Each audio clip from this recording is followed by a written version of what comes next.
আসসালামু আলাইকুম প্রিয় দর্শক, স্বাগত জানাচ্ছি পদ্মা টিভির আজকের আয়োজনে। শুরুতেই থাকছে সংবাদ শিরোনাম।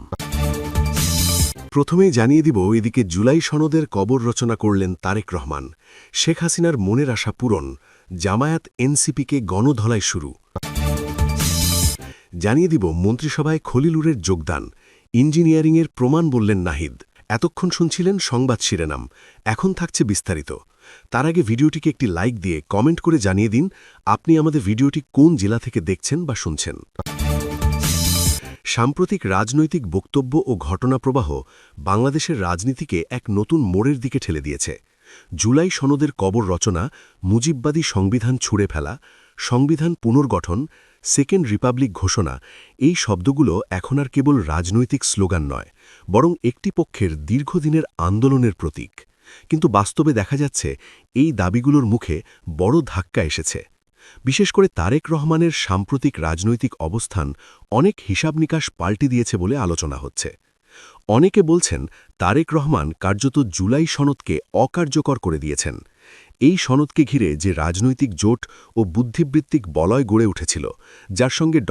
মোহাম্মদ ইউনুস, আলী রিয়াজ ও আসিফ নজরুলের নাম উচ্চারিত হচ্ছে, তাদের জন্য বিষয়টি বড় ধাক্কা বলেই অনেকে মনে করছেন।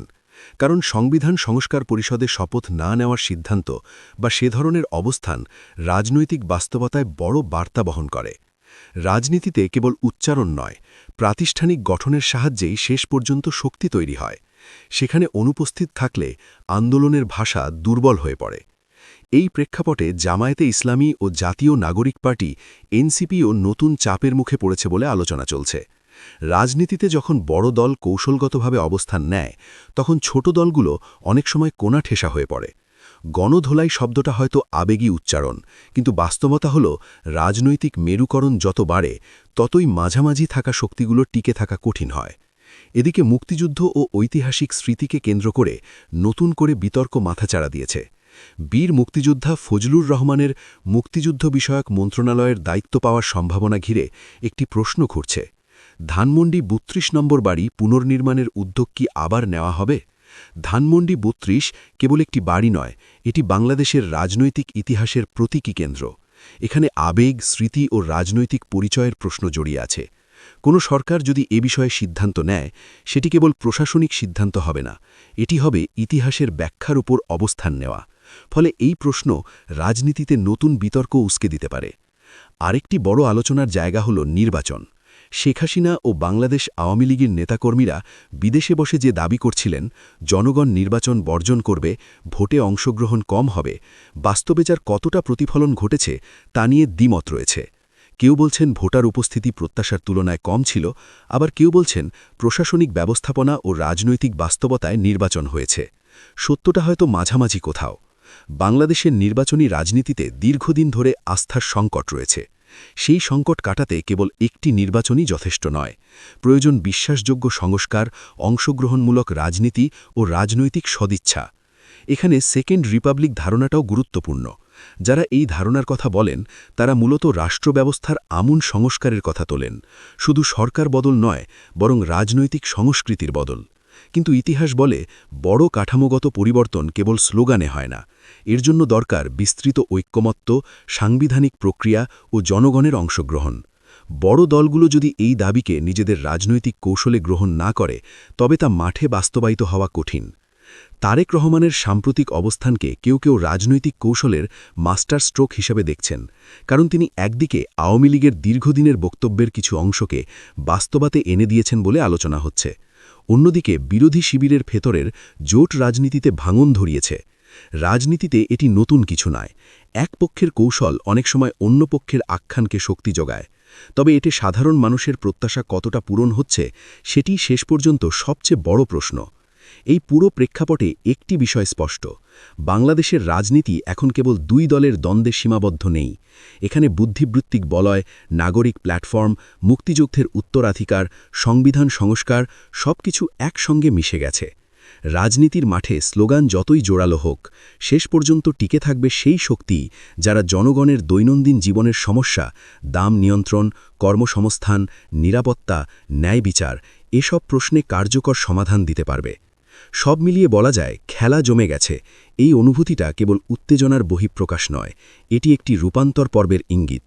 কে কাকে কোণাঠেসা করল, কে কাকে রাজনৈতিক সুবিধা দিল, এই হিসাবগুলো ইতিহাসের পাতায় লেখা হবে।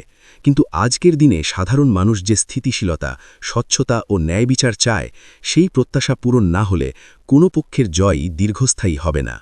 নতুন সরকারের মন্ত্রিসভায় খলিলুর রহমানের যোগদান ঘিরে রাজনৈতিক অঙ্গনে নতুন করে বিতর্ক ছড়িয়েছে।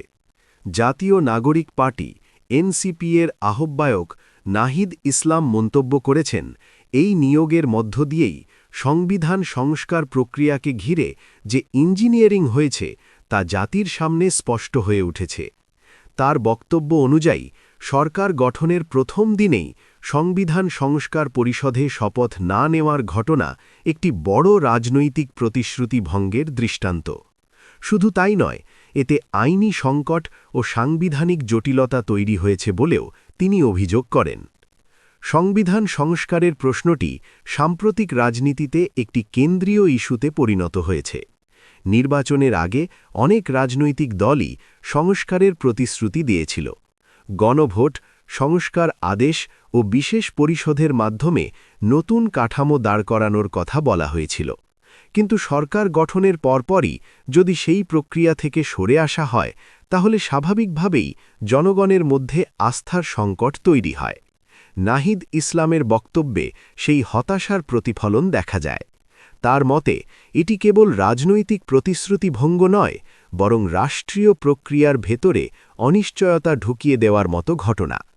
এনসিপি-এর অভিযোগের আরেকটি দিক হল, বিএনপি সংবিধান সংস্কার আদেশে সই করে গণভোটে অংশ নিয়েছিল। এখন সরকারে গিয়ে যে ব্যাখ্যা দেওয়া হচ্ছে তা গ্রহণযোগ্য নয় বলে মন্তব্য করেন নাহিদ ইসলাম। রাজনীতিতে অবস্থান পরিবর্তন নতুন কিছু নয়, কিন্তু জনগণের সামনে দেওয়া প্রতিশ্রুতি থেকে সরে আসা হলে তার রাজনৈতিক মূল্য দিতে হয়। বিশেষ করে সংবিধানের মতো মৌলিক বিষয়ে দ্বিচারিতা জন আস্থাকে ক্ষতিগ্রস্ত করে। এই জায়গায় এনসিপি-এর অভিযোগ রাজনৈতিক কৌশলের সীমা ছাড়িয়ে নৈতিকতার প্রশ্নও তুলছে। এই বিতর্কে জামাতে ইসলামীও সরব হয়েছে।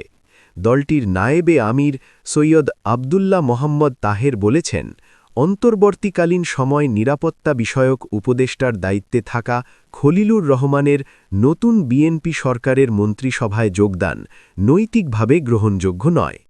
তার বক্তব্যের ভেতরে মূলত স্বার্থের সংঘাত ও নৈতিক অবস্থানের প্রশ্ন উঠে এসেছে। কোনো ব্যক্তি যদি অন্তর্বর্তী সরকারের মতো সংবেদনশীল কাঠামোতে দায়িত্ব পালন করেন, পরে সরাসরি দলীয় সরকারের অংশ হওয়া নিয়ে সন্দেহ তৈরি হওয়াই স্বাভাবিক। এতে অন্তর্বর্তী সরকারের নিরপেক্ষতা নিয়েও প্রশ্ন ওঠে। খলিলুর রহমানের যোগদানকে কেন্দ্র করে ইঞ্জিনিয়ারিং শব্দটি বারবার উঠে আসছে।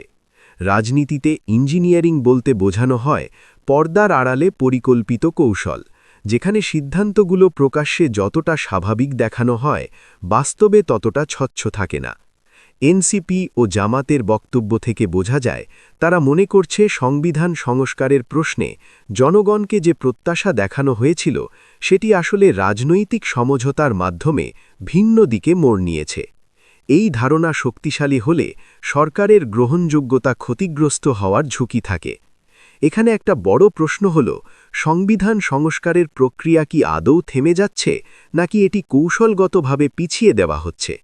সরকার পক্ষ থেকে বলা হচ্ছে, সংস্কার প্রক্রিয়া নিয়ে তারা প্রতিশ্রুতিবদ্ধ, তবে বাস্তবায়নের পথ ও সময়সূচি পুনর্বিবেচনা করা হচ্ছে। কিন্তু বিরোধী পক্ষ বলছে, সরকার গঠনের প্রথম দিনেই সংস্কার পরিষদে শপথ না নেওয়া মানে কার্যত সেই প্রতিশ্রুতি থেকে সরে আসা। এই দ্বন্দ্বই বর্তমান রাজনৈতিক উত্তেজনার মূল কারণ। এখানে বিএনপির ভূমিকা নিয়েও প্রশ্ন উঠছে। একটি বড় রাজনৈতিক দল হিসাবে বিএনপির সিদ্ধান্ত রাজনীতির গতিপথ নির্ধারণে গুরুত্বপূর্ণ ভূমিকা রাখে। সংবিধান সংস্কার আদেশে সই করে পরে ভিন্ন ব্যাখ্যা দেওয়া হলে সেটি রাজনৈতিক কৌশল হিসেবে দেখা গেলেও নৈতিক দিক থেকে প্রশ্নবিদ্ধ হতে পারে। জনগণের কাছে প্রতিশ্রুতি মানে কেবল নির্বাচনী স্লোগান নয়, এটি রাষ্ট্রীয় কাঠামোর প্রতি একটি দায়বদ্ধতা। সেই দায়বদ্ধতা ভঙ্গ হলে রাজনৈতিক প্রতিক্রিয়া অনিবার্য। সব মিলিয়ে খলিলুর রহমানের মন্ত্রিসভায় যোগদান শুধু একটি ব্যক্তিগত নিয়োগের ঘটনা নয়, এটি সংবিধান সংস্কার, অন্তর্বর্তী সরকারের নিরপেক্ষতা এবং রাজনৈতিক প্রতিশ্রুতির বিশ্বাসযোগ্যতা এই তিনটি বড় প্রশ্নকে সামনে নিয়ে এসেছে। এনসিপি ও জামাতের বক্তব্যে যে ক্ষোভ ও উদ্বেগ প্রকাশ পেয়েছে তা আসলে বৃহত্তর রাজনৈতিক অনাস্থার প্রতিফলন। এখন দেখার বিষয় সরকার এই সমালোচনার জবাবে কী ধরনের ব্যাখ্যা দেয় এবং সংবিধান সংস্কার প্রক্রিয়াকে বাস্তবে কতটা এগিয়ে নেয়, কারণ শেষ পর্যন্ত জনগণের চোখে সরকার কতটা বিশ্বাসযোগ্য হবে তা নির্ভর করবে প্রতিশ্রুতি ও বাস্তবতার ব্যবধান কতটা কমানো যায় তার উপর।